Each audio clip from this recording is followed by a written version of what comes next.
Hey guys, Steven here at Tough Talks. Welcome back for another video. Today we're going to teach you how to stay tilt-proof.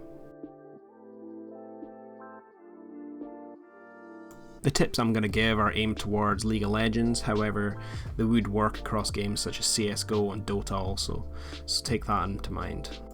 Throughout the video I'll probably reference the gameplay on in the background. It's a game that I had playing as Blitzcrank. Didn't do very well and my team was feeding quite hard in the beginning of the game, but we somehow turn it around and keep our cools and win the game. So yeah, I'll be referencing that throughout the video. So I'll presume that by the fact you're watching this video you have a general idea about what tilting is. However, if not, I'll give a brief description or, an idea as to what it is. In basic terms, tilting is just a form of frustration. If the game's not going your way, your team's feeding, you basically just feel like running it down and ending the game as quickly as possible. That is tilting in the short. Like I said, tilting can be caused by many things. Your team feeding, you lost consecutive games, maybe you're on a massive loss streak, things like that. Anything that can affect you emotionally and cause you to frustrate. So now that you have a brief understanding of what tilting is, let me take you into point number 1.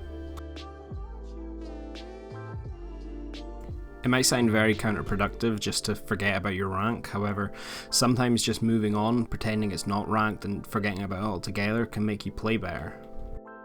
Ranked pressure is a very real thing, and obviously if you feel like you're not performing at how you should be, it can make you play worse. As amazing a feeling it can be to attain a new high rank, it can also be very disheartening if you see yourself losing LP or MMR, whatever the game may be. Sometimes withdrawing yourself from that side of the game, the whole competitive aspect and the ranked aspect, can actually make you play better and free your mind up for making better plays and thinking about what you're actually doing. To add to this, something that I quite frequently do is just have a sort of debrief game where I'll go ahead and I'll play a blind pick or I'll play a draft pick away from ranked, just to sort of let my hair down almost, just to relax and enjoy the game and not just get stressed about it.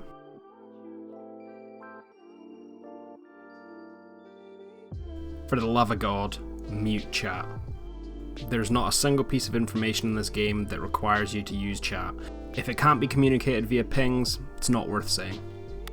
I know this video is based on a lot of different games, CSGO, League, Dota, but all I know for a fact is that in League of Legends, the community can be very toxic, especially if you're a new player. Taking 3 seconds to type /mute all can honestly save a game. I've had numerous occasions where I've been playing probably not at my best and my team starts flaming me and I know instantly that I'm going to start tilting, and if I start tilting, that's it, the game's lost, because then I'll start flaming and then it just becomes a whole lot of mess. So why not just use /mute all, save the game. Sometimes you'll find that even if you aren't the person that's getting flamed, it's best just not to get involved. Mute everyone, play the best you possibly can, and then at least you know that you tried. Sometimes your team's going to let you down, there's nothing you can do about that.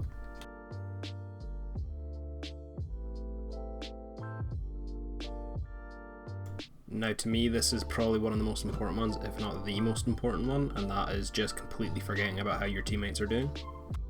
If you're playing bot lane and you see your top lane feeding, that's nothing to do with you. Just focus on doing your best, getting your support fed and getting you fed, and just try and carry the game. I fully understand that your top laner feeding and having a fed Aatrox TPing into your lane and killing you is probably not ideal. However, the best way to think about it is that the only person and only player you have control of in the game is yourself. Now there is going to be games, probably hundreds of them, where your teammates let you down and feed. However, as long as you keep focusing on yourself and improving on yourself, those games are going to go down and you're going to get to higher ranks and you're going to start achieving more and getting to better places. Granted, you are always going to have those games occasionally where your teammates will feed, but you will learn to play against that. The more games that you have a teammate feed, as long as you're trying to improve and focusing on what you can do to sort of counteract that, that's the best way to do it, because at least then you're learning, you're gonna finally figure out how to play against that. I feel that most of the time what separates a good player from a great player is the mentality.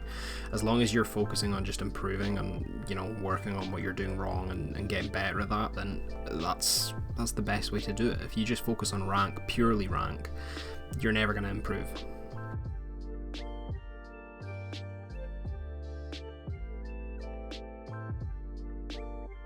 Number 4 is probably the easiest of them all, in all honesty. It's literally just removing yourself from the outside world. If I'm genuinely being serious about trying to rank up and stay tilt-proof, I will remove my phone from my desk. I'll sit it over on my bed or just out of my sight so that I don't reach for it every death or every kill, or I don't check my phone at all. I'm fully concentrated on the game. This isn't just talking about phones in general, I'm talking about anything that can be classed as a distraction. Whether it's a phone, whether it's, a book, an iPad, anything like that you'd be distracted by. Maybe not a book, but you understand what I'm saying, anything within those sort of lines. Removing them from a situation where you're trying to concentrate will just totally improve your focus. Overall, will just cause you to tilt less and stay concentrated at the task in hand. Obviously, this point isn't just about being tilt-proof, it's generally just good practice not to have any distractions around you when you're trying to get better. You should be using all your focus you have to work on the mistakes that you made previously to make sure you don't do them again and just in general improve your gameplay. Like I said previously, this is probably one of the easiest tips you can do and to take on board. However, if you do it, it can make a massive difference to your gameplay and overall focus on what's going on around you. Now, this last point kind of refers to the opposite of what I was talking about earlier. If you're doing terrible but the rest of your team is doing well, you have to be open to the fact that you're not going to carry this game. You have to let your teammates do the work.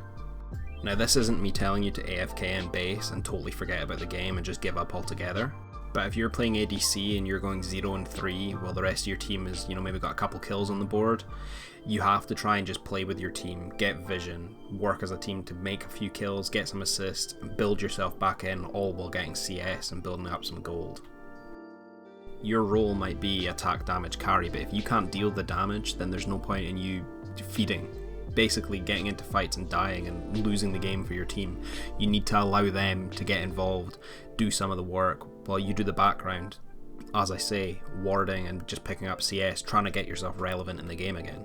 Don't become that teammate that as soon as they go behind just gives up and leaves the game or goes AFK. Be the teammate that keeps working hard to get the win, regardless of the situation you're in. So to me, these are the 5 most important tips when it comes to staying tilt-proof. In general, if you use these, you should see an improvement in overall your gameplay and your attitude towards the game. If you have any other tips that you find help you stay tilt-proof in the game, please leave them in the comments below. Thank you very much for watching.